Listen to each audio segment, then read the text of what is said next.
نحمده ونصلي ونسلم على رسوله الكريم أما بعد فأعوذ بالله من الشيطان الرجيم بسم الله الرحمن الرحيم سبحان الذي أسرى بعبده صدق الله العظيم اللهم صل على سيدنا محمد وعلى آل سيدنا محمد وبارك وسلم سامعین و ناظرین، میری خواہش تھی کہ دربار عالیہ نیرین شریف کی جانب سے معراج شریف کے اس بابرکت موقع پر پیغام محبت آپ احباب تک پہنچایا جائے، اور بنیادی طور پر اس پیغام کا مقصد میری یہ دعا ہے، میری یہ آرزو ہے کہ اللہ کریم میرے یہ تمام کلمات کہنا، آپ احباب کا یہ کلمات سننا آپ کے اور میرے لیے نجات کا وسیلہ بناتا ہے۔ حضرات گرامی، معراج شریف کا سلسلہ اتنا وسیع ہے کہ اگر اس پر کلام کیا جائے تو زندگی بھی کم معلوم ہوتی ہے، لیکن اس کے باوجود میری خواہش ہے کہ محبت کی زبان میں آپ لوگوں تک اس کا پیغام پہنچایا جائے، اور اسی تناظر میں چند نکات آپ کی خدمت میں پیش کرنا چاہوں گا۔ حضرات گرامی، مجھے اس کا ایک نکتہ بہت لطیف معلوم ہوا کہ اللہ کریم نے اس آیت مبارکہ میں اسراء کا لفظ استعمال فرمایا۔ فقہاء نے اس کے اوپر لکھا کہ یہاں سفر کا لفظ بھی استعمال کیا جا سکتا تھا، تو پھر اس میں کیا حکمت ہے کہ اللہ کریم نے یہاں اسراء کا لفظ استعمال فرمایا؟ تو خود ہی جواب ارشاد فرماتے ہیں کہ سفر میں حدود و قیود لاگو ہو جاتی ہیں، اور سفر میں قید یہ ہے کہ انسان ایک مقام سے سفر کا آغاز کرتا ہے اور اپنی منزل پر جا پہنچتا ہے۔ اس راستے میں اگر وہ چاہے کہ وہ کہیں رکے، وہ کسی منظر کو دیکھے، کچھ دیر قیام کرے، تو یہ باتیں مشکل معلوم ہوتی ہیں، لیکن اگر وہ سیر کی نیت سے نکلے تو پھر جہاں چاہے رکے، جتنی دیر رکے، یہ اس پر موقوف ہوتا ہے۔ اور مزید ارشاد فرماتے ہیں کہ سیر کی بھی دو قسمیں، ایک ہے سیر کرنا اور دوسرا ہے سیر کروانا۔ تو حضرات گرامی، سیر کرنے سے مراد ہے کہ انسان کہیں پر جائے، اگر وہ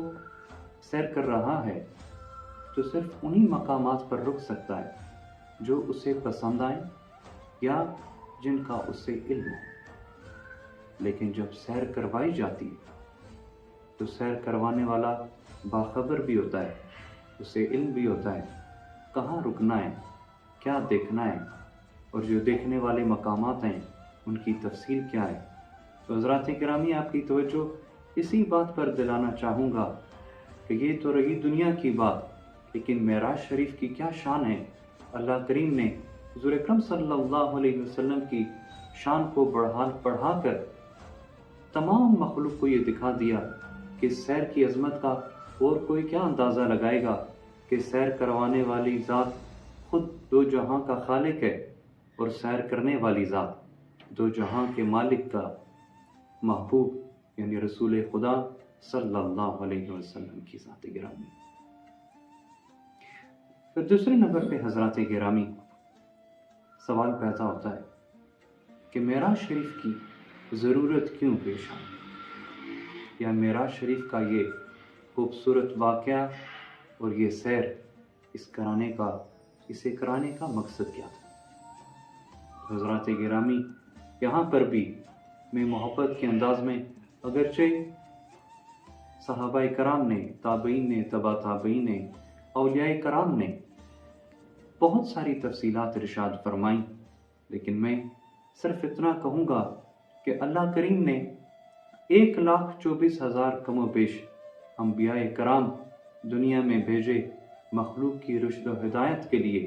لیکن سب نے خدا کو دیکھے بغیر اس کی وحدانیت کا اقرار بھی کیا، اس کا پرچار بھی کیا، لیکن اللہ رب العزت ایک بار پھر اپنے حبیب کی شان کو، عظمت کو بیان کرنے کے لیے،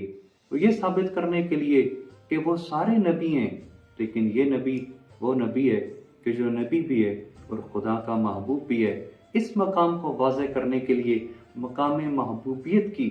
شان و شوکت مخلوق کے اوپر واضح کرنے کے لیے اللہ کریم نے ارشاد فرمایا کہ میرے محبوب تیری وہ ذات ہے کہ جو مجھے دیکھ کر میری وحدانیت کا اقرار کرے۔ حضرات گرامی، اس کے بعد اس سیر کا دوسرا حصہ، آخری حصہ، کہ جس کے بارے میں قرآن مجید فرماتا ہے کعبہ قوسین و ادنیٰ، وہ مقام آ جاتا ہے جہاں فاصلے ختم ہو جاتے ہیں، جہاں دیدار عطا ہوتا ہے۔ اور حضور اکرم صلی اللہ علیہ وسلم نے خود ارشاد فرمایا کہ میں نے اپنے سر کی آنکھوں سے اپنے خالق، اپنے مالک کا دیدار کیا اور اس کو بہت حسین و جمیل پایا۔ حضرات گرامی، یہاں لوگ سوال کرتے ہیں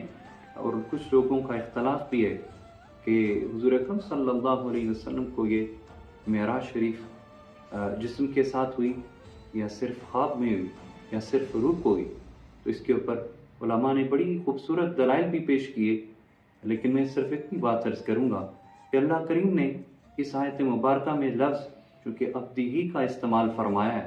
تو عبد، روح اور جسم دونوں جہاں اکٹھے ہوں وہاں عبد کا لفظ استعمال ہوتا ہے، اور چونکہ یہ لفظ اس آیت میں استعمال ہوا، معلوم ہوا کہ حضور اکرم صلی اللہ علیہ وسلم کی ذات گرامی جسم کے ساتھ آپ کو معراج کا یہ سفر اللہ کریم نے عطا فرمایا، یہ سیر کروائی۔ لیکن حضرات گرامی، میں اس پیغام کی طرف بڑھنا چاہوں گا جو میں آج کی نسبت سے آپ حضرات کو دینا چاہتا ہوں کہ یہ ساری فضیلت اللہ کریم نے اپنے محبوب کی بیان فرمائی،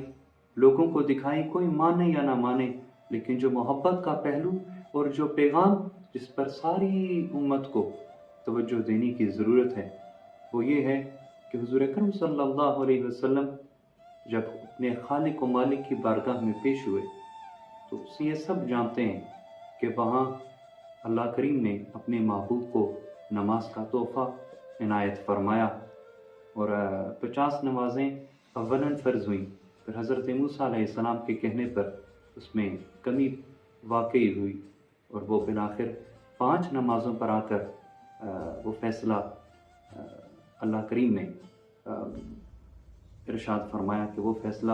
قبول و منظور ہوا۔ لیکن حضرات گرامی، اللہ کریم نے اپنے حبیب کو یہ بھی بات ارشاد فرمائی کہ ہم ایک بار جو فیصلہ کر دیں اس میں تبدیلی نہیں لائی جاتی۔ آپ کی امت کو یہ انعام ملا کہ جس نے 5 نمازیں بھی پڑھی اسے بھی 50 نمازوں کا ہی ثواب عطا ہوگا۔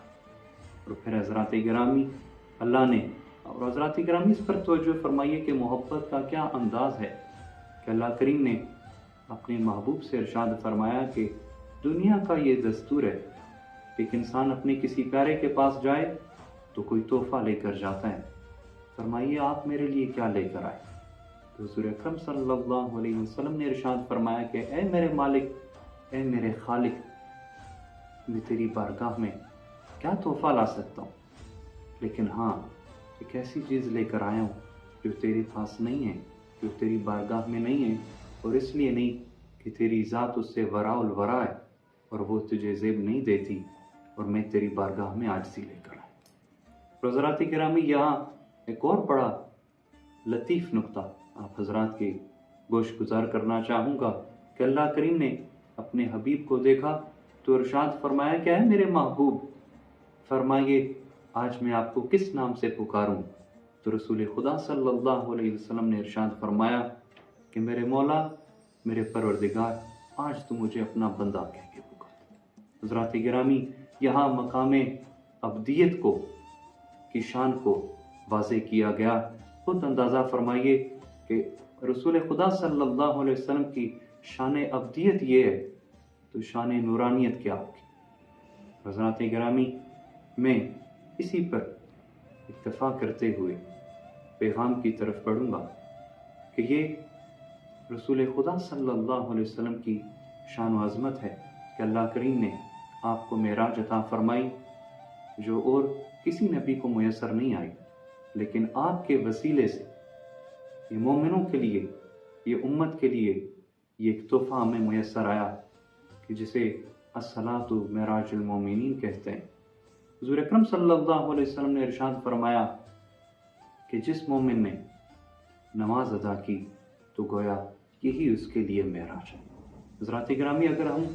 اس ذات بابرکت سے محبت، عشق اور اس میں مچل مچل کر زندگی گزاریں تو پھر یہ عشق خود ہی آداب سکھاتا ہے، پھر فرض کی ادائیگی میں کسی قسم کی پریشانی نہیں ہوتی، دل بوجھل نہیں ہوتا۔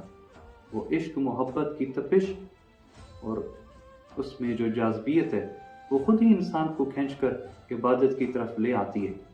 اور انسان عبادت کے مقام سے آگے گزر جاتا ہے۔ اور جو لوگ عشق کی منزل پر فائز ہو جاتے ہیں پھر یقینی طور پر یہی ان کی معراج، کیونکہ کسی شاعر نے کیا خوب کہا